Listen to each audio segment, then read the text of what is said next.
بسم الله الرحمن الرحيم. الحمد لله رب العالمين، والصلاة والسلام على سيد المرسلين وعلى آله وأصحابه أجمعين. أشهد أن لا إله إلا الله وحده لا شريك له، وأشهد أن محمدا عبده ورسوله صلى الله عليه وسلم.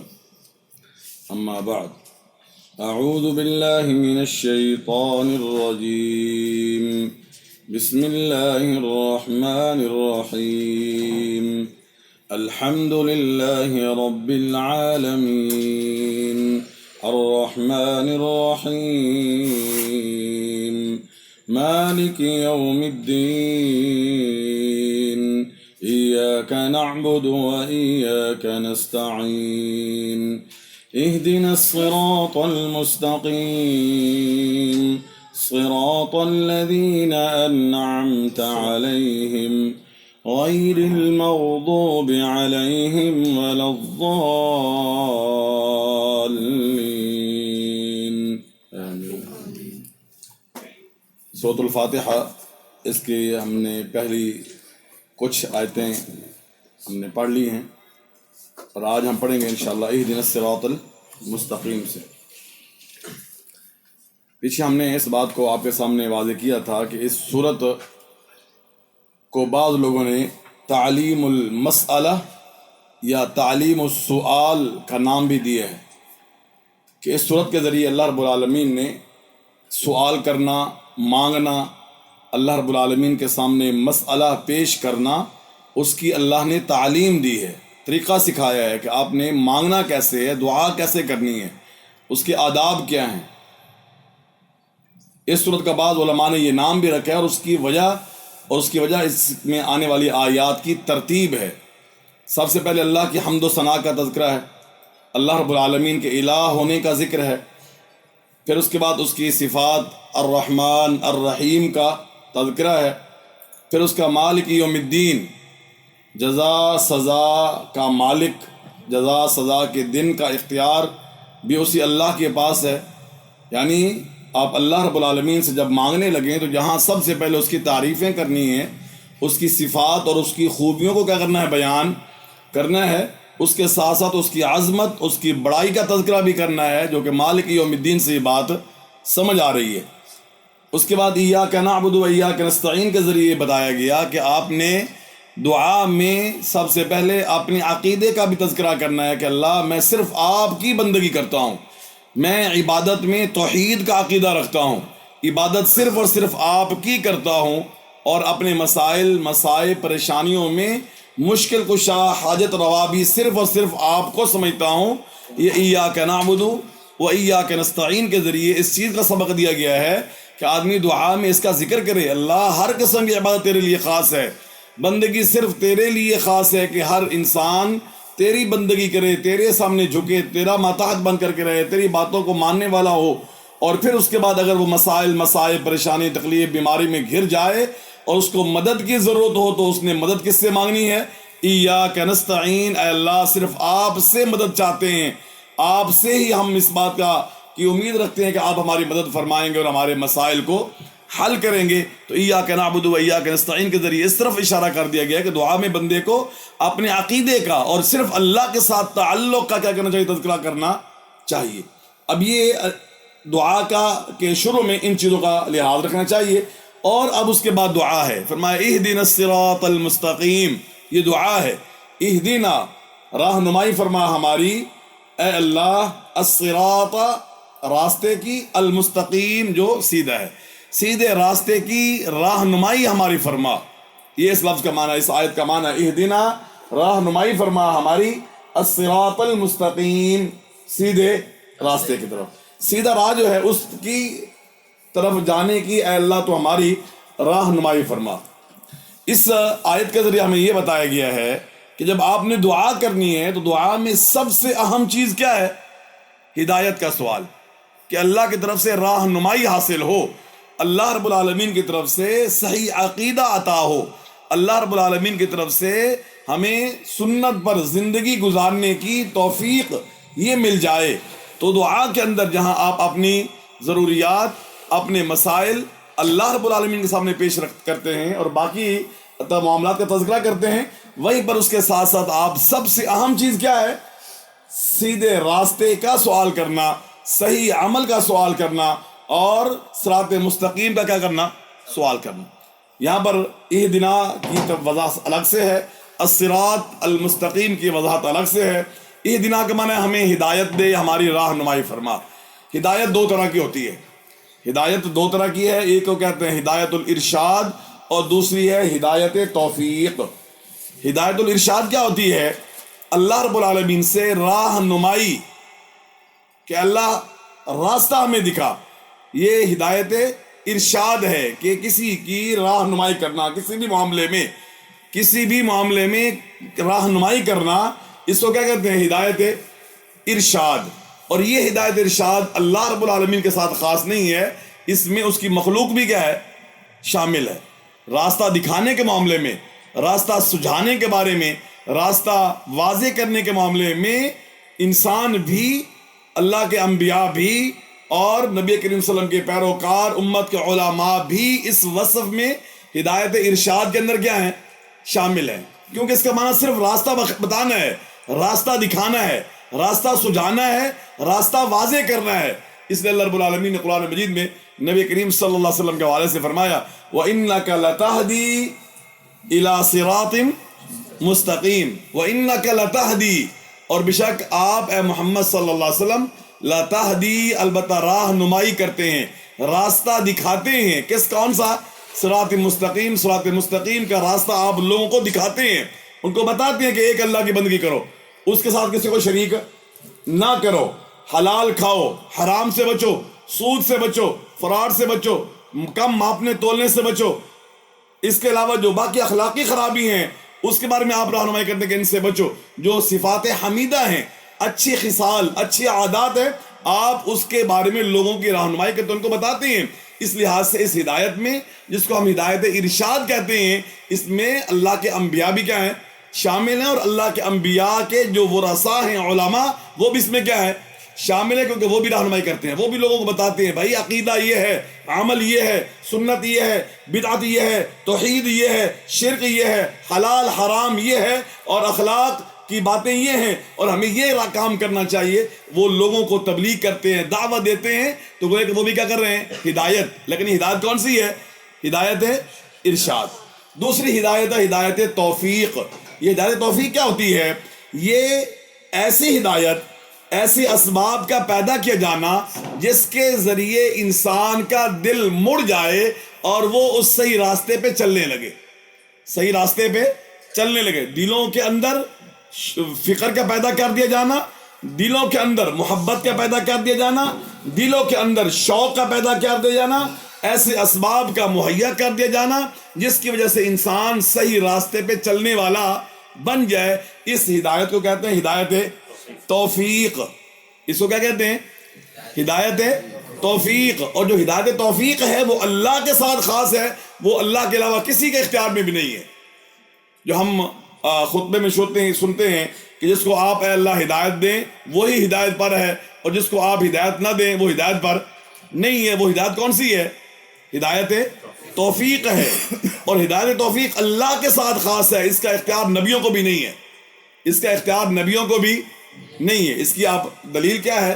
سورۃ قصص کی ایک آیت ہے جو معروف آیت ہے، 20ویں پارے کے اندر یہ آیت موجود ہے۔ اللہ فرماتے ہیں انک لا تہدی من احببت ولکن اللہ یہدی من یشاء۔ اے محمد صلی اللہ علیہ وسلم، آپ جس کو پسند کریں اور اس کو ہدایت دینا چاہیں یہ آپ نہیں کر سکتے ہیں۔ آپ اپنی پسند کی بنیاد پر کسی کو ہدایت دینا چاہیں تو آپ ہدایت نہیں دے سکتے۔ وَلَكِنَّ اللَّهَ يَهْدِي مَن يَشَاءُ، اللہ ہدایت دیتے ہیں جس کو چاہتے ہیں۔ یہ ہدایت کون سی ہے؟ ہدایت توفیق، جس میں اسباب کا پیدا کیا جانا، دل کا مڑ جانا، دل میں محبت کا پیدا ہونا، صحیح راستے پر چلنے کی ہمت کا مل جانا، توفیق کا مل جانا، یہ ہدایت صرف اللہ کے اختیار میں ہے، اللہ کے علاوہ کسی کے اختیار میں یہ نہیں ہے۔ حتیٰ کہ نبی کریم صلی اللہ علیہ وسلم بھی اپنے چچا حضرت علی کے والد ابو طالب کو سمجھانے کے لیے آخری وقت میں ان کے پاس بیٹھے ہوئے ہیں، جب ان کا دنیا سے جانے کا ٹائم ہے، آخری لمحات ہیں، تو اللہ کے نبی صلی اللہ علیہ وسلم کو معلوم ہوا تو آپ اپنے چچا کے پاس آ کے بیٹھے اور آپ نے ان سے کہا, صحیح بخاری کی روایت ہے, یا عمی قل لا الہ الا اللہ کلمۃ احاج لک بہا عند اللہ یوم القیامہ, اے چچا لا الہ الا اللہ پڑھ لیجئے, لا الہ الا اللہ پڑھ لیجئے, میں اللہ کی بارگاہ میں جھگڑا کر کے یعنی بحث کر کے میں آپ کو وہاں سے چھڑا لوں گا, بچا لوں گا, پر آپ کلمہ تو پڑھ لیجئے, کلمہ تو پڑھ لیجئے. ساتھ کون بیٹھا ہوا ہے؟ ابو لہب بیٹھا ہوا ہے, ابو جہل بیٹھا ہوا ہے, بڑے بڑے دوسرے سردار بیٹھے ہوئے ہیں. انہوں نے کیا کہا تھا, اے ابو طالب کیا آخری وقت میں آپ اپنے باپ دادا کا دین چھوڑ جائیں گے؟ عبد المطلب اپنے باپ کا دین چھوڑ جائیں گے؟ لوگ کیا کہیں گے, اترغب عن ملت عبد المطلب, کیا آپ عبد المطلب یعنی اپنے باپ کے دین سے اعراض کریں گے, منہ موڑیں گے, اپنے بھتیجے کی بات کو مانیں گے؟ لوگ کیا کہیں گے, دنیا کیا کہے گی کہ جاتے جاتے ابو طالب سردار جو ہے وہ اپنے باپ دادا کا دین چھوڑ گیا. تو آخری کلمہ جو ابو طالب نے کہا تھا وہ کیا تھا, انا علی ملت عبد المطلب, کہ میں عبد المطلب کے مذہب پہ مر رہا ہوں, میں نے اپنے بھتیجے کی بات نہیں مانی ہے, میں نے اپنے بھتیجے کی بات قبول نہیں کی. یہ آخری الفاظ ہیں کس کے, ابو طالب کے. جب اس نے یہ انکار کر دیا, اللہ کے نبی صلی اللہ علیہ وسلم کو انتہائی غم لاحق ہوا اور آپ کے آنکھوں سے آنسو جاری ہو گئے, آپ کے آنکھوں سے آنسو جاری ہو گئے. آپ اٹھ کے وہاں سے آ گئے, اللہ نے قرآن نازل کیا, سیدنا جبریل علیہ السلام کو بھیجا اور یہ آیت اللہ کی طرف سے آئی, سمجھا دیا گیا, انک لا تہدی من احببت, جس کو آپ پسند کرتے ہیں اس کو آپ ہدایت دینا چاہیں تو یہ آپ کے بس میں نہیں ہے, ولکن اللہ یہدی من یشاء, لیکن ہدایت کس نے دینی ہے, اللہ نے دینی ہے, اور اللہ نے ہدایت دینی ہے جس کو اللہ نے چاہنا ہے, جس کو اللہ نے چاہنا ہے اس کو اللہ کیا کریں گے, ہدایت دیں گے. اب یہ آیت ہم پر واضح کر رہی ہے اس بات کو کہ جو توفیق دینی ہے, دل کے اندر محبت کیا پیدا کر دینا ہے, دل میں خیال کیا پیدا کرنا ہے, یہ کسی کے اختیار میں بھی نہیں سوائے کس کے, اللہ کے. اللہ جس کو ہدایت دینا چاہے اس کو ہدایت ملے گی, اور جس کو اللہ ہدایت نہ دینا چاہے اس کو نبی بھی سمجھاتا رہے, بار بار کہتا رہے, بار بار اچھے سے اچھے انداز میں جا کر سمجھائے, اس کو ہدایت نہیں ملے گی. اس سے ایک بات سمجھیے, ہمارے بہت سارے لوگ جو ہے ہمارے یہاں یہ معروف ہے کہ فلاں بزرگ, فلاں ولی اللہ, فلاں حضرت صاحب جو ہے اس نے فلاں کی طرف دیکھا تو اس کی کایا ہی پلٹ گئی, اس کی آنکھوں سے آنکھیں ملی اور اس کی جو ہے دل کی دنیا ہی بدل گئی, اور وہ گمراہی سے, تباہی سے, شرک سے کس کی طرف آ گیا, دین کی طرف آ گیا. فلاں حضرت صاحب نے نماز پڑھائی, دائیں طرف سلام پھیرا تو سارے کے سارے کیا ہو گئے, حافظ بن گئے, بائیں طرف دیکھا تو یہ بن گئے. اور آج ہمارے یہاں ایسے لوگ موجود ہیں, ایسے فرقے موجود ہیں جو لوگوں کے دلوں کو کھولتے ہیں. ہمارے یہاں موجود ہیں, آپ کلپ دیکھتے رہتے ہیں, فیس بک پر بھی آتے رہتے ہیں کہ وہاں پر کیا ہے, ایک حضرت صاحب کھڑے ہیں اور وہ اشارہ کرتے ہیں اور آدمی تڑپنا شروع ہو جاتے ہیں اور کہتے ہیں کہ یہ کیا کر رہا ہے, دل کو کھول رہا ہے, دل کی بندش کو دور کر رہا ہے, دل کو کھول رہا ہے, اس کو دین کی طرف لا رہا ہے, اس پر شیطان کا جو غلبہ تھا اس کو کیا کر رہا ہے, ہٹا رہا ہے. اس کے نام پر آج ہم یہ تماشا دیکھ رہے ہیں کہ وہاں پر اچھے خاصے لمبی لمبی داڑیاں ان کی ہیں, پگڑیاں باندھی ہوئی ہیں, ناچ رہے ہیں. اس نے اشارہ کیا اور وہ کیا ناچنا شروع ہو جاتے ہیں, وہ گمر گیری جو ہوتی ہے وہ گھومنا, گول گول گھومنا, وہ شروع ہو جاتے ہیں, جیسے رقص ہو رہا ہو, جیسے ناچ رہے ہو. اور کہتے کیا یہ کیا ہو رہا ہے, یہ دلوں کو کھولا جا رہا ہے, دلوں کے اندر خرابی کو دور کیا جا رہا ہے اور لوگوں کو دین کے. میں پوچھتا ہوں, نبی کریم سے بڑھ کر کے کسی کی نظر میں اثر ہو سکتا ہے, نبی کی بات سے بڑھ کر کے کسی کی بات میں اثر ہو سکتا ہے, نبی کی زبان سے بڑھ کر کسی کی زبان میں اثر ہو سکتا ہے؟ میرا ایمان ہے کہ نبی کی زبان سے زیادہ کسی کی زبان میں تاثیر نہیں ہو سکتی, نبی کی نظر سے بڑھ کر کسی کی نظر میں اثر نہیں ہو سکتا ہے. پر نبی کریم اپنے چچا کو سمجھا رہے ہیں, بار بار سمجھا رہے ہیں, آخری وقت میں چارپائی کے پاس بیٹھے ہوئے کیا کہہ رہے ہیں, یا عم قل لا الہ الا اللہ کلمۃ احاج لک بہا عند اللہ یوم القیامہ, چچا لا الہ الا اللہ پڑھ لیجئے, میں اللہ کی بارگاہ میں بحث کر کے آپ کو بچوا لوں گا. لیکن چچا نے کلمہ پڑھا نہیں ہے. اگر نبی کریم صلی اللہ علیہ وسلم کی گفتگو میں اور آپ کے نظر کے اندر وہ اثر نہیں ہے کہ جس سے زبردستی لوگوں کو کیا کہ ہدایت پر لایا جائے, تو کسی اور کی زبان اور کسی اور کے عمل میں بھی یہ اثر نہیں ہو سکتا. یہ سوائے دھوکے کے اور کچھ نہیں ہے, جنوں کے ذریعے تباہی کی جاتی ہے. یہ آپ کبھی اس کو آزما کے دیکھیں, ایسا آدمی جو جنوں کا علم رکھتا ہو, جنوں کے بارے میں معلومات رکھتا ہو, صحیح دین پہ چلنے والا ہو, اس کو کہیں کہ اس کو آپ جب اس کا دل کھول کے دکھائیں ذرا. وہ ایسے اذکار کرتا ہے, صبح شام کرتا ہے, جس کے ذریعے انسان جن کے اثر سے بچ جاتا ہے. اور پھر وہ صاحب 100 دفعہ بھی اشارہ کرتے رہے نا, 100 دفعہ تو وہ اثر نہیں, پھر کہتا ہے یہ تو وہابی ہے, لے جاؤ اس کے یہاں سے, یہ وہابی ہے، اس کا دل تو ویسے مر چکا ہے، اس پر کوئی چیز اثر نہیں کری، اس کو لے جاؤ یہاں سے۔ وجہ کیا ہے؟ وجہ یہ ہے کہ اس کے پاس وہ علم ہے، وہ دعائیں ہیں، وہ اذکار ہے جس کی وجہ سے کسی جن کا انسان پر اثر داؤ نہیں چلتا ہے۔ اس نے وہ پڑھا ہوا ہے، عام آدمی بیچاروں کو پتہ نہیں ہوتا ہے، وہ وہاں مجلس میں جاتے ہیں اور وہ حضرت صاحب کیا کرتے ہیں، اشارہ کرتے ہیں، وہ تڑپنا شروع ہو جاتا ہے، لوگ کہتے تو کوئی حضرت صاحب کے پاس کیا کمال ہے، کیا کمال، کیا نظریں پڑی، اشارہ کیا، وہ تڑپنا، اس کی زندگی بدل گئی، اس کا یہ نفسیات کا مسئلہ ہے، یہ نفسیات کا مسئلہ ہے۔ اس دھوکے سے بچیے۔ یہ کسی کی زبان اور کسی کی آنکھوں میں اس طرح کا اثر ماننا کہ دیکھتے ہی کایا پلٹ جائے، یہ جھوٹ ہے۔ نبی سے بڑھ کر کسی کی زبان میں اثر نہیں ہے، کسی کی نظر میں اثر نہیں ہے۔ اگر نبی کریم صلی اللہ علیہ وسلم مکہ کے اندر 13 سال تک آپ تبلیغ کرتے رہے ہیں، 13 سال تک دین کا کام کرتے رہے ہیں، ایک ایک کے پاس جا کر کے اللہ کا قرآن سناتے رہے ہیں، طائف کی وادی میں جا کر کے سرداروں کو ایک ایک کو سمجھایا ہے، اور نتیجہ کیا نکلا ہے؟ طائف میں گئے تو پتھر پڑے ہیں، طائف میں گئے تو لوگوں نے پتھر مارے، آپ زخمی ہوئے، بے ہوش ہونے کے آپ قریب ہو گئے طائف کے میدان کے اندر، اور مکہ کے اندر لوگوں نے آپ کے ساتھ کیا کچھ نہیں کیا ہے۔ کس نے بات کو مانا ہے؟ صرف 80 83 82 اتنے لوگ ہیں جنہوں نے 13 سال کے دور میں مکہ کے اندر اسلام قبول کیا ہے۔ اور دعوت دینے والے کون ہیں؟ نبیوں کے سردار، کوئی عام نہیں ہے، نبیوں کے سردار محمد الرسول اللہ، جس کو اللہ نے رحمت للعالمین قرار دیا، جس کو اللہ نے کہا یعلمہم الکتاب والحکمہ، حکمت کی باتیں سکھانے والا، سمجھانے والا، حکمت کے انداز اپنانے والا، اس نبی نے جو ہے 13 سال تک مکی زندگی میں اندر یہ دین کا کام کیا، پر لوگ کتنے مسلمان ہو رہے ہیں؟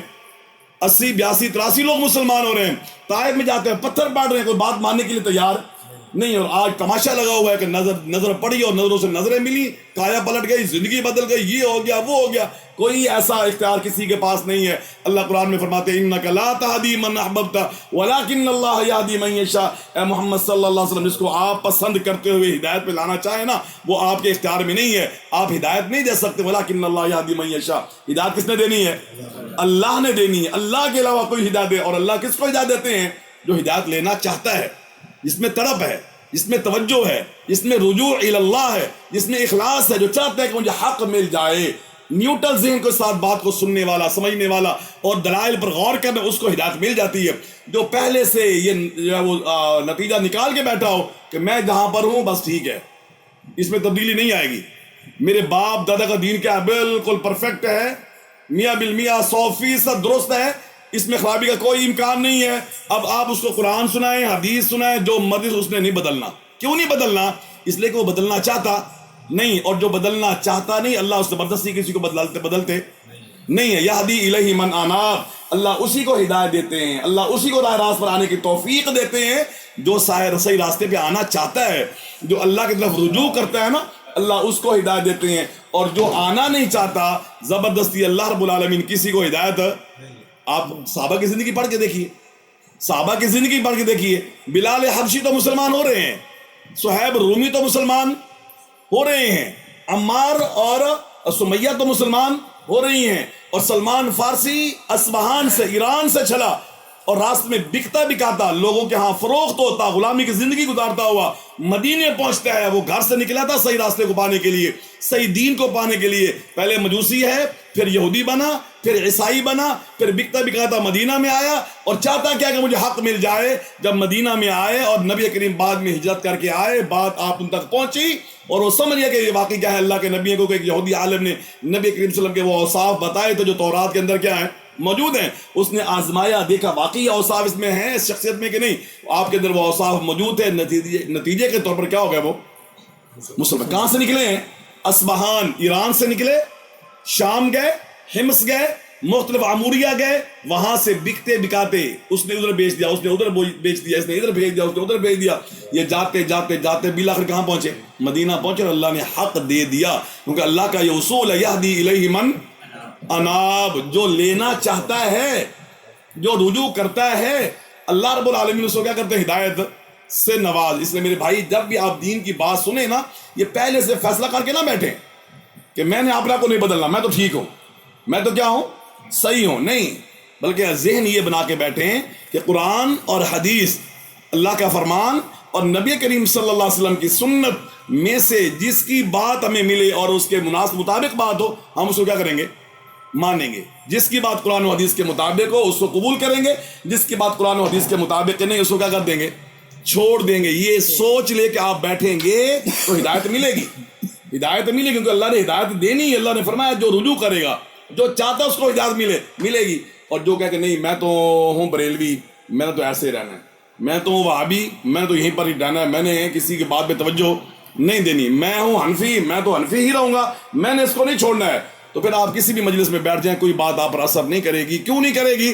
اس لیے کہ آپ پہلے سے فیصلہ کر کے بیٹھ گئے میں نے دماغ کھولنا ہی نہیں ہے, میں نے مٹھی کھولنی نہیں ہے, میں نے جیب میں کچھ چیز پڑھنے دینی نہیں ہے. تو کہاں سے جیب میں کچھ چیز آئے گی؟ کچھ بھی نہیں آئے گا, کچھ بھی حاصل. آپ دامن پھیلانا نہیں چاہتے ہیں تو دامن پھیلائیں گے, سوچ بنائیں گے, ذہن کو کھولیں گے, نیوٹرل ہو کے بیٹھیں گے, قرآن و حدیث کو منہج بنا کر کے اور اس کو دین سمجھ کر کے آپ بیٹھیں گے قبول کرنے کے لیے, تو پھر آپ دین کی باتیں سنیں گے جو قرآن و حدیث سے لی گئی ہوں گی, تو بندہ اس کو کیا کرے گا؟ قبول بھی کرے گا, اللہ توفیق بھی دیں گے. تو ہدایت کی دو قسمیں ہیں. ایک ہدایت کون سی ہے؟ ہدایت ارشاد, مطلق رہنمائی کرنا کہ بھائی یہ حلال ہے, یہ حرام ہے, یہ نماز کا طریقہ ہے, یہ بدعت ہے, یہ سنت ہے, یہ توحید ہے. یہ ہدایت کون سی ہے؟ ہدایت ارشاد. کسی کو توفیق دے دینا کہ قبر پرستی کو چھوڑ کر کے, مزارات کو چھوڑ کر کے, غیر اللہ کی بندگی کو چھوڑ کر کے, بدعت کو چھوڑ کر کے سنت کی طرف آ جائے, توحید کی طرف آ جائے, صرف اللہ کو معبود مان لے, ہر قسم کی عبادت اللہ کے لیے خاص کر دے. یہ توفیق اس کو ملے گی جو لینا چاہے گا. یہ ہدایت دینے والے کون ہیں؟ اللہ ہیں. اور یہ ہدایت اللہ کے علاوہ کسی کے اختیار میں نہیں. جو آج کہتے ہیں کہ حضرت صاحب نے, پیر صاحب نے دیکھا, جیسے کہ میں نے ابھی پہلے آپ کے سامنے وضاحت سے اس چیز کو بیان کر دیا, دلوں کو کھولنے کا سلسلہ ہو یا نظریں سے نظریں ملا کر کے معاملہ بدلنے کا تذکرہ ہو, یہ سب جھوٹ ہے, فراڈ ہے. ہم سمجھتے ہیں کہ جب اللہ نے نبی کریم صلی اللہ علیہ وسلم کے بارے میں کہہ دیا لیس علیک ھداھم ولکن اللہ یہدی من یشاء, اے محمد صلی اللہ علیہ وسلم آپ کے ذمے ان کو ہدایت دینا نہیں ہے. ولکن اللہ یہدی من یشاء, ہدایت کون دیں گے؟ اللہ دیں گے, اور جس کو چاہیں گے وہ اللہ دیں گے. تو بات ہی ختم ہو گئی, بات ہی ختم. جب نبی کریم کو یہ اختیار حاصل نہیں تو مجھے اور آپ کو کہاں سے حاصل ہو گیا جی؟ پیر مولوی بزرگ کو یہ کہاں سے حاصل؟ کسی کو بھی حاصل نہیں ہے. جب نبی کریم کو حاصل نہیں, کسی اور کو بھی حاصل نہیں ہے. تو یہ ہدایت توفیق ہے. دوسرا ہم نے پڑھا الصراط المستقیم. بندہ سوال کرتا ہے کہ ہماری رہنمائی فرما سیدھے راستے کی. یہ صراط المستقیم سیدھے راستے سے مراد کیا ہے؟ سیدھے راستے سے مراد دین اسلام ہے. دین اسلام جو اللہ نے نازل کیا آسمانوں سے, اور محمد الرسول اللہ صلی اللہ علیہ وسلم نے اس کو پیش کیا انسانوں پر, اس دین کو کیا کہتے ہیں؟ دین اسلام. اور صراط مستقیم سے یہی دین ہے, صراط مستقیم سے یہی دین ہے. اس کی دلیل کیا ہے؟ اس کی دلیل قرآن میں بھی موجود ہے, اس کی دلیل حدیث میں بھی موجود ہے. اب قرآن مجید پڑھیں, 8واں پارہ ہے.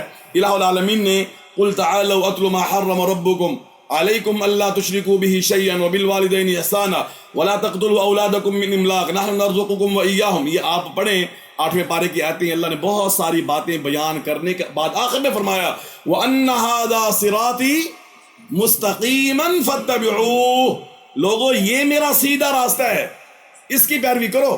وَلَا تَتَّبِعُوا السُّبُلَ, دوسرے راستوں پہ مت چلنا, کسی اور کی باتوں میں نہ آنا, کسی کے خواب, کسی کے تجزیے, کسی کے تبصرے, کسی کو غیب سے آوازیں, ان کے پیچھے نہیں. یہ میں نے نازل کیا ہے, یہ میں نے بتایا ہے, یہ میں نے واضح, اس کی پیروی کرنی ہے. یہ میرا سیدھا راستہ ہے, اس کے مطابق آپ نے چلنا ہے. اور اگر آپ اس کو چھوڑ کر کے دوسرے راستوں پہ چلو گے تو وہ تمہیں میرے راستے سے دور کر دیں گے. تو اس آیت میں واضح کر دیا کہ صراط مستقیم کون سا ہے, جو اللہ نے کیا کیا نازل کیا. 8ویں پارے کے اندر ایک اور آیت ہے, اللہ فرماتے قل اننی ہدانی ربی الی صراط مستقیم دینا قیما ملت ابراہیم حنیفا وما کان من المشرکین قل ان صلاتی ونسکی ومحیای ومماتی للہ رب العالمین لا شریک لہ وبذلک امرت وانا اول المسلمین قل اغیر اللہ ابغی ربا وهو رب كل شيء ولا تكسب كل نفس الا عليها ولا تزر وازرة وزر اخرى ثم الى ربكم مرجعكم فينبئكم بما كنتم فيه تختلفون. یہ آیتیں کیا بتا رہی ہیں کہ اے محمد صلی اللہ علیہ وسلم لوگوں کو کہہ دو کہ میرے رب نے مجھے ہدایت دی ہے, کس کی طرف؟ سیدھے راستے کی طرف. اور اللہ نے جو محمد الرسول اللہ صلی اللہ علیہ وسلم کو ہدایت دی ہے وہ کس شکل میں ہے؟ وہ قرآن مجید کی شکل میں, جو اللہ نے نازل کیا ہے, جو اللہ نے نازل کیا اور نبی کریم صلی اللہ علیہ وسلم کے دل پر جو ہے اس کو نازل کیا, اور اس کی وضاحت جو ہے وہ مختلف انداز میں اللہ نے آپ تک کیا کی ہے, پہنچائی ہے. اس کو اللہ کے نبی اللہ فرما رہے ہیں کہ اے نبی آپ لوگوں کو بتائیے اننی ہدانی ربی, میرے رب نے مجھے ہدایت دی ہے, کس کی طرف؟ الی صراط مستقیم کی طرف. اور وہ صراط مستقیم کیا ہے؟ دینن قیامن ملت ابراہیم حنیف، بالکل سیدھا دین ہے، واضح دین ہے، اور وہ کون سا ہے؟ ابراہیم علیہ السلام والا دین حنیف۔ حنیف کہتے ہیں اس بندے کو جو ہر طرف سے منہ موڑ کر کے ایک طرف رخ کرنے والا ہو، دائیں بائیں اوپر نیچے کہیں بھی نہیں، رخ اس کا بالکل ایک طرف ہو، اس کو کیا کہتے ہیں؟ حنیف۔ اور ابراہیم علیہ السلام کیسے تھے؟ انہوں نے اس وقت کے بے شمار معبود، بے شمار گدی نشین، بے شمار دستگیر، غریب نواز، غوث اعظم، لجپال، جو بھی لوگوں نے اس وقت بنائے ہوئے تھے جن کی لوگ بندگی کرتے تھے، ابراہیم علیہ السلام نے ان سے منہ موڑ کر کے کس طرف رخ کیا تھا؟ انی وجہت وجہی للذی فطر السماوات والارض حنیفا، میں نے اپنا چہرہ اس ذات کی طرف کیا ہے جس نے آسمانوں اور زمین کو کیا کیا؟ پیدا کیا ہے۔ یہ ملت ابراہیم حنیف ہے۔ اور اللہ کے نبی اللہ فرماتے ہیں کہ اے محمد آپ بتا دیجئے صلی اللہ علیہ وسلم کہ میرے اللہ نے مجھے اسی دین کی طرف کیا کیا ہدایت دی ہے۔ تو معلوم کیا ہوا کہ صراط مستقیم سے مراد کیا ہے؟ وہ ہدایات، وہ تعلیمات جو اللہ نے کیا کی ہیں؟ نازل فرمائی ہیں، جو اللہ نے کیا کی ہیں؟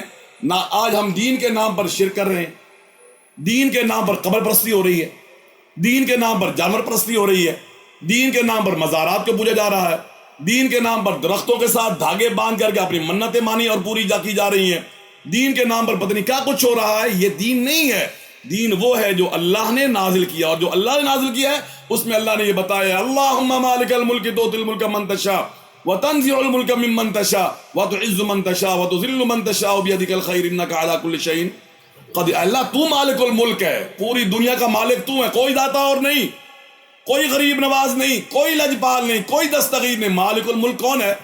اللہ ہے، پوری دنیا کا مالک وہی ہے، اسی کا بس چلتا ہے، اسی کا اختیار چلتا ہے۔ الا لہ الخلق والامر، مخلوق بھی اسی کا، حکم بھی کس کا چلتا ہے؟ اسی اللہ کا چلتا ہے۔ وما تشاءون الا ان یشاء اللہ رب العالمین، تمہارے میرے چاہنے سے کچھ نہیں ہوتا، ہوتا وہ جو میرا اللہ رب العالمین چاہتے ہیں۔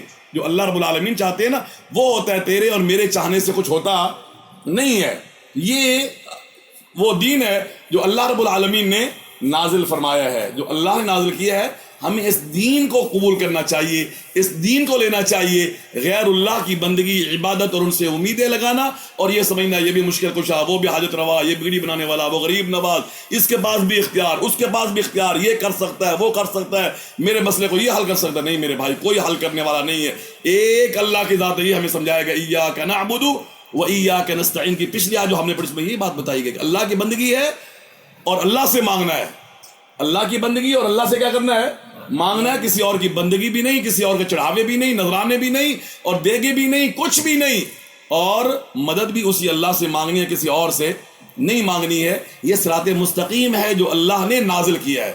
ایسے ہی نبی کریم صلی اللہ علیہ وسلم کی سنت اور آپ کا طریقہ وہ بھی کیا ہے؟ صراط مستقیم ہے۔ نبی کریم فرماتے ہیں صلی اللہ علیہ وسلم اللہ رب العالمین نے جو شریعت دے کر کے مجھے بھیجا نا، اس کی مثال ایک راستے کی طرح، ایک راستہ ہے، سیدھا راستہ، اس کے دائیں بائیں دیواریں ہیں، دائیں بھی ایک دیوار ہے، بائیں بھی ایک کیا ہے؟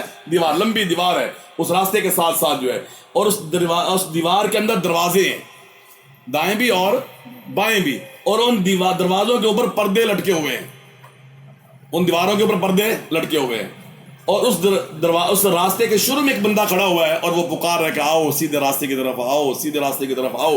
جب کوئی سیدھے راستے پر آتا ہے، چلتا ہے، چلتے چلتے درمیان میں جو دروازے ہیں ان پہ پردے لٹکے ہوئے ہیں، اگر کوئی پردے کو ہٹا کر کے اس میں داخل ہونا چاہتا ہے تو اس راستے کے اوپر ایک اور کھڑا ہے، ایک شروع میں تھا، ایک راستے کے اوپر کھڑا ہے۔ جب وہ دیکھتا ہے کہ کوئی پردہ ہٹا کر کے راستے میں داخل ہونا چاہتا ہے نا، وہ فوراً بولتا ہے اللہ کے بندے اس میں نہ داخل ہو، پردے کو نہ ہٹا، اس دروازے میں نہ جا تو تباہ ہو جائے گا۔ یہ مسند احمد کی روایت ہے۔ پھر نبی کریم نے وضاحت فرمائی کہ صراط مستقیم سے مراد اسلام ہے۔ صراط مستقیم سے مراد کیا ہے؟ اسلام۔ جو اس کے ارد گرد دیواریں اور اس میں رکھے لگے دروازے جو ہیں نا، وہ اللہ رب العالمین کے وہ حرام کردہ کام ہے جس سے اللہ نے کیا کیا ہے؟ روکا ہے، پردے ڈال دیا، چھپا دیا اس کو، اور تمہیں روک دے کہ ادھر نہیں جانا، نہیں ادھر جانا، نہیں ادھر، سیدھا تم نے چلنا ہے، سیدھا تم نے کیا کرنا ہے؟ چلنا ہے۔ جو شروع میں کھڑا پکار رہا ہے وہ قرآن مجید ہے، جو شروع میں ایک پکار رہا ہے کہ آؤ سیدھے راستے کی طرف، وہ کون ہے؟ قرآن ہے۔ اور جب انسان کسی دروازے میں داخل ہونا چاہتا ہے، اوپر سے ایک آواز دیتا ہے، وہ انسان کے دل کے اندر اللہ رب العالمین نے جو یہ قوت رکھی ہے کہ انسان کو گناہ کرتے ہوئے وہ قوت کہتی ہے کہ رک جا، یہ کام نہ کر، یہ تیرے لیے نقصان دہ ہے. وہ دل کے اندر ایک واعظ اللہ نے رکھا ہوا ہے، صلاحیت رکھی ہے. جب انسان غلط راستے پہ جانا چاہتا ہے، دل کے اندر ملامت کرنے والا ایک حصہ ہے جو اس کو روکتا ہے کہ یہ کام نہ کر، یہ تو غلط کر رہا ہے. تو اس حدیث سے بھی یہ بات واضح ہوتی ہے کہ صراط مستقیم سے مراد کیا ہے؟ نبی کریم صلی اللہ علیہ وسلم کا بتایا ہوا راستہ اور طریقہ یہ بھی ہے، اور اللہ کے نازل کردہ شریعت بھی. اس لیے نبی کریم صلی اللہ علیہ وسلم دنیا سے جاتے ہوئے آپ نے فرمایا تھا موطا امام مالک کی روایت کے مطابق، ترکت فیکم امرین لن تضلوا ما تمسکتم بہما کتاب اللہ و سنتی. اے لوگوں، میں تم میں دو چیزیں چھوڑ کے جا رہا ہوں، جب تک تم ان کو مضبوطی سے تھامو گے تم کبھی بھی گمراہ نہیں ہوگے، راستے سے نہیں بھٹکو گے. جب تک ان کو تھامے رکھو گے، ان کو اختیار کرو، قابو رکھو گے، تم کبھی گمراہ ہونے والے نہیں. اور وہ دو چیزیں کون سی تھی؟ ایک اللہ کی کتاب قرآن مجید، اور ایک نبی کریم صلی اللہ علیہ وسلم کی سنت اور آپ کا طریقہ اور آپ کے فرامین. تو یہ بات سمجھ آتی ہے کہ صراط مستقیم سے مراد کیا ہے؟ قرآن اور حدیث. قرآن اور حدیث یہ صراط مستقیم ہے. اس سے ہٹ کر کے کسی کا اجتہاد ہو، کسی کی رائے ہو، کسی کا خیال ہو، کسی کا تجربہ ہو، کسی کا تجزیہ ہو، کسی کا تبصرہ ہو، وہ دین نہیں ہے. وہ دین نہیں ہے. دین وہی ہے جو اللہ اور اس کے رسول نے کہا ہے. میری تیری باتوں کا نام دین نہیں ہے. مرشد پیر گدی نشین کی باتوں کا نام دین. ہاں، اگر وہ بات کہتے ہیں قرآن اور حدیث کی بیان کرتے ہیں تو وہ ان کی بات نہیں، وہ کس کی ہے؟ قرآن اور حدیث کی ہے. اگر وہ اپنی طرف سے بغیر قرآن اور حدیث کی راہنمائی کے اپنے طور پر بات پیش کرتے ہیں اور اپنی اس بات کی تائید میں قرآن اور حدیث کی دلیل پیش نہیں کرتے تو ان کی وہ بات دین نہیں ہوگی. سمجھا رہی ہے؟ آج ہمارے یہاں لوگ بیعت، میں فلاں مرشد کا بیعت ہوں، فلاں پیر سائیں کا میں نے کیا کی ہوئی ہے؟ بیعت کی ہوئی ہے. اچھا بھی ٹھیک ہے، بیعت کر لی، تو اب آگے اب جو مرشد صاحب کہیں گے میں تو وہ کروں گا. جو کون کہیں گے؟ مرشد صاحب کہیں گے میں تو وہ. اللہ کے بندے، مرشد بھی تو انسان ہے نا، اس سے غلطی ہو سکتی ہے. تو یہ کیوں کہتا ہے کہ جو مرشد کہے گا؟ تو یہ کیوں نہیں کہتا کہ جو اللہ اس کے رسول کہیں گے اور مرشد کی وہ بات جو قرآن و حدیث کے مطابق ہوگی میں اس کو قبول کروں گا، جو اس کے مطابق نہیں میں اس کو کیا کر دوں گا؟ چھوڑ دوں گا. یہ نہیں. اب بیعت کر لی، اب جو مرشد کہے گا اس کا حکم چلے گا، اس کا آرڈر چلے گا. اور یہ دین نہیں ہے. یہ دین نہیں ہے. ہر ایک کی بات کو چھوڑا جا سکتا ہے، محمد الرسول اللہ صلی اللہ علیہ وسلم کی بات کو نہیں چھوڑا جا سکتا. حضرت امام مالک نے فرمایا تھا، جو امام دار الہجرہ کہلاتے ہیں، دار الہجرہ یعنی مدینہ کے امام تھے، بہت بڑے عالم تھے، مسجد نبوی میں ساری زندگی انہوں نے گزار دی حدیثیں پڑھاتے پڑھاتے. اور وہ کہا کرتے تھے درس دیتے ہوئے، کل یؤخذ من قولہ ویرد الا صاحب هذا القبر. ہر آدمی کی بات کو لیا بھی جا سکتا ہے، اس کو رد بھی کیا جا سکتا ہے، سوائے کس کے؟ اس قبر والے کے. اور قبر میں کون تھے مدفون؟ محمد الرسول اللہ صلی اللہ علیہ وسلم. ان کی بات کو رد نہیں کیا جا سکتا ہے، ان کو واپس نہیں کیا جا سکتا ہے، اس کو قبول کرنا ہی کرنا ہے. باقی ہر ایک کی بات صحیح بھی ہو سکتی ہے، غلط بھی ہو سکتی ہے، قبول بھی کی جا سکتی ہے، اس کا انکار بھی کیا جا سکتا ہے. لیکن جو اس قبر والے یعنی محمد الرسول اللہ صلی اللہ علیہ وسلم نے فرمایا ہے نا، اس کو رد نہیں کیا جا سکتا، اس کا انکار ممکن نہیں. ایک مومن کا یہ عقیدہ ہونا چاہیے، یہ سوچ ہونی چاہیے. آج ہم نے گروہ بندیوں میں کیوں ہیں؟ کبھی غور کیا اس بات پر؟ یہ حنفی ہے، یہ بریلوی ہے، یہ شافی ہے، یہ حنبلی ہے، یہ محمدی ہے، یہ اہل حدیث ہے، یہ وہابی ہے، یہ فلاں. یہ گروہ میں کیوں تقسیم ہو گیا؟ وجہ اس کے پیچھے کیا ہے؟ بنیاد کیا ہے اس کے پیچھے؟ بنیاد یہی ہے کہ ہم نے اپنا معیار شخصیتوں کو بنا لیا ہے، افراد کو بنا لیا ہے. یہ امام ابو حنیفہ ہیں رحمہ اللہ، جو یہ کہیں گے وہ دین ہے. یہ امام شافعی ہیں، ان کے ماننے والوں کا جو یہ کہیں گے وہ دین ہے. امام مالک ہیں، جو یہ کہیں گے وہ دین ہے. امام احمد ہیں، جو یہ کہیں گے وہ دین ہے. آج ہم نے یہ سمجھ لیا ہے میں فلاں مسلک سے تعلق، جو اس مسلک کے علماء کہیں گے میں نے تو اس کو ماننا ہے. جبکہ اللہ نے ہمیں یہ نہیں کہا ہے. اللہ نے ہمیں یہ نہیں کہا اپنے شخصیتوں کے پیچھے چلنا ہے، آپ نے افراد کے پیچھے چلنا ہے. اللہ نے فرمایا کہ ہم نے شریعت نازل کی ہے، تم نے فاتبعوہ، اس کے پیچھے چلنا ہے، شخصیات کے پیچھے نہیں چلنا ہے. شخصیات سے غلطی ہو سکتی ہے، کل بنی آدم خطاء وخیر الخطائین التواب. ہر انسان سے غلطی ہو سکتی ہے. اگر آپ صحابہ کی زندگیوں کو دیکھیں، ان سے بڑھ کر کے کوئی ہستیاں تو نہیں نبیوں کے بعد، نبیوں کے بعد صحابہ سے بڑھ کر کے ہستیاں تو نہیں ہیں. آپ صحابہ کی زندگیاں پڑھیں اور احادیث کی کتابیں پڑھیں تو آپ کو پتہ چلے گا کئی ایک جگہ پر مسئلے کے اجتہاد میں حضرت ابوبکر صدیق کو غلطی لگی ہے، حضرت عمر کو غلطی لگی ہے، عثمان و علی رضوان اللہ علیہم اجمعین ان کو غلطیاں لگی ہیں مسائل کے سمجھنے میں، مسائل کے بیان کرنے میں. اور جب ان کو معلوم ہو کہ ہماری بات درست نہیں ہے، حدیث اس کے خلاف ہے، انہوں نے فوراً کیا کر دیا؟ اپنی بات کو چھوڑ دیا. ان کا نہیں، جو اللہ اس کے رسول نے کہا ہم اس کو مانیں گے. ہاں، ہم سے بیان کرنے میں غلطی، ہم سے سمجھنے میں کیا ہو سکتے غلطی ہمیں لگ سکتی ہے. لیکن آج ہم نے کیا کہہ دیا کہ نہیں جس کا میں پیروکار، جس کی میں نے بیعت کی، اس سے غلطی کا امکان نہیں. سارے غلط ہو سکتے ہیں، میرا امام غلط نہیں ہو سکتا ہے، ساری دنیا غلط ہو سکتی ہے، میرا پیر غلط. یہ وہ وجہ ہے جس کی وجہ سے آج مسلمان گروہوں میں تقسیم ہو گئے. اگر ہم سب کا نظریہ یہ ہو کہ جو اللہ اور اس کے رسول کہیں گے، جس شخصیت کی بات اللہ رسول کی بات کے مطابق ہوگی، ہم اس کو کیا کریں؟ قبول کریں گے. تو کیا یہ گروہ بنیں گے؟ ممکن نہیں ہے. امام ابو حنیفہ کی بات درست ہے، سر آنکھوں پر. امام احمد کی بات درست ہے، سر آنکھوں پر. امام احمد کی بات، امام مالک کی بات درست ہے، سر آنکھوں پر. امام شافعی کی بات درست ہے، سر آنکھوں پر. ہم قبول کریں گے. اگر ان کی غلط ہے، ان کی غلط ہے، کسی کی غلط ہے، تو ہم اس کو کیا کر دیں گے؟ چھوڑ دیں گے. اگر یہ جذبہ ہو، یہ نظریہ ہو، یہ عقیدہ ہو، تو پھر یہ گروہ نہیں بنتے. پھر یہ گروہ جماعتیں، فرقے پھر نہیں بنتے. فرقے بنتے جب ہم نے شخصیات کو یہ درجہ دے دیا ہے کہ ان کی بات دین کے معاملے میں بھی حرف آخر ہے. جو وہ کہیں گے ہم اس کو قبول کریں، جبکہ قرآن و حدیث کا یہ کہنا نہیں ہے. اور ہم یہاں پر دعا سوال کر رہے ہیں، اہدنا الصراط المستقیم، اللہ ہمیں سیدھا راستہ دے، سیدھا راستہ ہمیں سجھا. جب بندہ یہ دعا بھی کرے اور دل بھی اوپن رکھے، دماغ کو اوپن رکھے کہ جو بھی قرآن و حدیث والی بات ہے کہ میں اس کو مانوں گا، اس کو حق مل جائے گا، اس کو حق مل جائے گا. جو دروازہ بند کر کے اندر سے کنڈی لگا کے بیٹھا ہو، پردے لٹکا کے بیٹھا ہو کہ میں نے دیکھنا بھی نہیں، سننا بھی نہیں، پھر چاہے وہ جتنا مرضی کہ مجھے یہاں سے نکال، مجھے یہاں سے نکال، کون نکالے گا؟ آپ اس دروازے میں بیٹھے ہوں، گھر میں بیٹھے ہوں، ادھر سے کنڈی لگا دی، ادھر سے بھی کنڈی لگا دی، پردے بھی لٹکا دیے، اور اندر آپ بیٹھے آرام سے کہ مجھے یہاں سے باہر نکالو، مجھے یہاں سے باہر نکالو. مجھے کہاں سے کیسے باہر نکالو؟ کیسے باہر نکلو گے؟ باہر نکلنے کے لیے کیا چاہیے؟ راستہ چاہیے.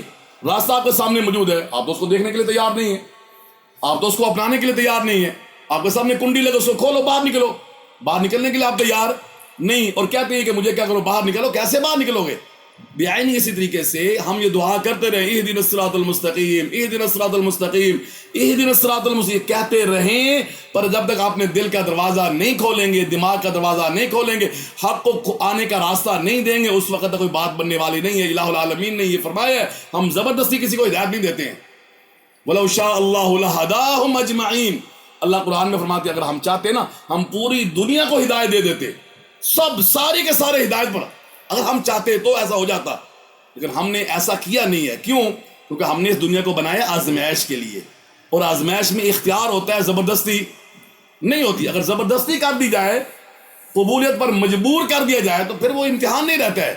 اللہ نے امتحان کے لیے دنیا کو بنایا، نبیوں کو بھیجا، ہدایت کو نازل کیا، سمجھایا، سجایا، بتایا، واضح کیا، چھوڑ دیا تمہیں، تمہاری مرضی، قبول کرو نہ کرو. قبول کرو گے اپنا فائدہ، نہیں قبول کرو گے تم برباد ہو گے، ہمارا اس میں کچھ نہیں ہے. ہمارے پاس تم آنا، ہم نے تم سے حساب و کتاب مانگنا ہے. ہم نے نبی بھی بھیجے تھے، ہدایت بھیجی، تم نے قبول کیا کہ نہیں کیا؟ قبول کیا تو عمل کیا یا نہیں کیا؟ یہ ہم نے تم سے محاسبہ کرنا ہے، یہ ہم نے تم سے پوچھنا ہے. پر زبردستی کسی کو اللہ ہدایت نہیں دیتے. بہرحال اہدنا الصراط المستقیم پڑھنے سے بات نہیں بنے گی، پڑھنے کے ساتھ ساتھ کیا ہو؟ جذبہ بھی ہو، سوچ بھی ہو. تو پھر اہدنا الصراط المستقیم پڑھے انسان تو اللہ ضرور کیا کرتے ہیں؟ ہدایت دے دیتے ہیں، پھر راستہ مل جاتے. جیسے میں نے آپ کو سلمان فارسی رضی اللہ تعالیٰ عنہ کے حوالے سے بتایا کہ وہ فارس سے چلے اور بکتے بکاتے مختلف شہروں میں لوگوں نے ان کو بیچ دیا، اور پھر بالآخر وہ مدینہ پہنچے اور نبی کریم صلی اللہ علیہ وسلم کے ہاتھ پر انہوں نے اسلام کو قبول فرمایا، کیونکہ ان کا جذبہ سچا تھا، ان کی نیت ٹھیک تھی. اللہ نے ہدایت کیا کر دی ہے؟ دے دی ہے.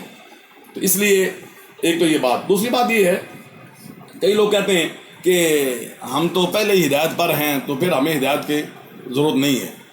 ہم تو پہلے کس پر ہیں؟ ہدایت پر ہیں، تو ہمیں مزید ہدایت کی ضرورت نہیں ہے. تو اس کے لیے گزارش یہ ہے کہ اس کو بھی یہ دعا پڑھنی چاہیے، اس کو بھی کیا کرنی؟ دعا پڑھنی چاہیے. اس کے دو فائدے ہیں. ایک فائدہ کیا ہے کہ اس صورت میں یہ دعا کا مطلب ہوگا کہ اگر میں صحیح راستے پر ہوں تو مجھے اس پہ قائم رکھ، اس پر مجھے قائم رکھ، اور اس پر چلنے کی مجھے توفیق عطا فرما، اس کی مجھے توفیق عطا فرما. اور اگر کہیں پر میں تو سمجھ رہا ہوں کہ میں صحیح راستے پر ہوں، پر صحیح راستے پر ہوں نہیں، تو پھر بھی بندہ اگر اوپن دماغ سے ذہن سے سوال کرے گا تو اللہ اس کو کیا کریں گے؟ توفیق اور ہدایت سے نواز دیں گے.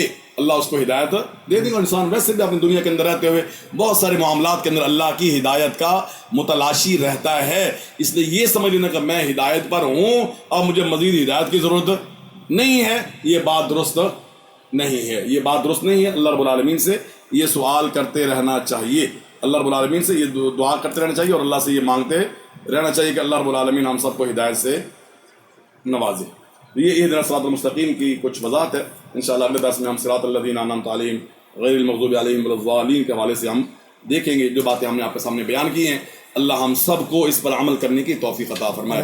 اللہ ہم سب کو اپنی رحمت کے ساتھ صحیح راستہ اللہ ہمیں دکھا دے اور اس پر قائم بھی رکھے, اور صحیح راستہ اللہ ہمیں یہ بھی توفیق دے کہ ہم صحیح دین کو قبول کرنا, صحیح دین کو ڈھونڈنا, صحیح دین کو تلاش کرنا, اللہ ہمیں اس کا جذبہ ہمارے دلوں میں کیا کر دے, پیدا فرما دے. اور وہ اسی صورت میں ہے جب ہم یہ ذہن بنا لیں کہ صراط مستقیم قرآن و حدیث کا نام ہے, اور ہم نے قرآن و حدیث سے آنے والی ہر بات کو کیا کرنا ہے, قبول کرنا ہے, اور اس کو سننا ہے اور اس پر غور کرنا ہے. اگر وہ بات مناسب ہے, درست ہے, دلیل سے مزین ہے, تو میں نے اس کو قبول کرنا ہے, چاہے وہ کسی کے بھی خلاف ہو, چاہے وہ کسی کے بھی کیا ہو, خلاف ہو. اب امام ابو حنیفہ رحمہ اللہ نا, آپ حیران ہوں گے, ان کے شاگرد ہیں امام ابو یوسف, امام زفر اور امام محمد, یہ ان کے شاگرد ہیں امام ابو حنیفہ رحمہ اللہ کے. ان سے انہوں نے فقہ پڑھی ہے, لیکن آپ حیران ہوں گے اگر آپ فقہ کی کتابیں اٹھائیں تو 70% مسائل میں شاگردوں نے اپنے استاذ کی مخالفت کی ہے.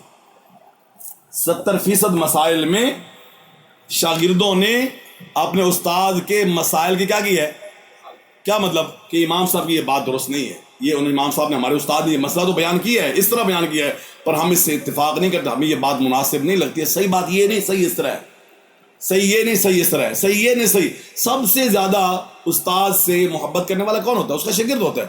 شاگرد سے بڑھ کر کے کوئی محبت کرنے والا نہیں ہوتا. لیکن منہج میں محبت اپنی جگہ پر ہے, احترام اپنی جگہ پر ہے, عقیدت اپنی جگہ پر ہے, پر ہمیں سمجھنا چاہیے کہ وہ بھی ایک مسلمان ہے, ایک عالم ہے, ایک انسان ہے, اس کو بھی بات کے سمجھنے میں غلطی لگ سکتی ہے. اگر اس کی بات میں کہیں پر کوئی غلطی آ جائے اور ہمیں معلوم ہو جائے تو ہمیں چاہیے کہ ہم اس کو کیا کر دیں, چھوڑ دیں. اور یہی بات ان ائمہ نے کہی بھی ہے, ان ائمہ نے, چاروں اماموں نے, ان کی اقوال یہ موجود ہیں, اور وہ کہتے ہیں کہ اگر ہماری بات اللہ کے قرآن کے خلاف آ جائے, نبی کی سنت کے خلاف آ جائے, صحابہ کے فرامین کے خلاف آ جائے, ہماری بات کو دیوار پہ دے مارنا, اس کو چھوڑ دینا, اس کو قبول کرنا تو قرآن و حدیث کے مطابق. تو ہمیں یہ سوچ اپنانی چاہیے. اگر ہم یہ سوچ اپنائیں گے, یہ منہج بنائیں گے نا, پھر یہ فرقہ بندی بھی ختم ہو جائے گی, گروہ بندی بھی ختم ہو جائے گی, اور پھر سب قرآن و حدیث پہ چلنے والے بن جائیں گے. اللہ ہم سب کو توفیق عطا فرمائے. انہ علی کل شیء قدیر. وآخر دعوانا ان الحمد للہ رب العالمین. صلی اللہ تعالی علی نبینا محمد وعلی آلہ واصحابہ اجمعین.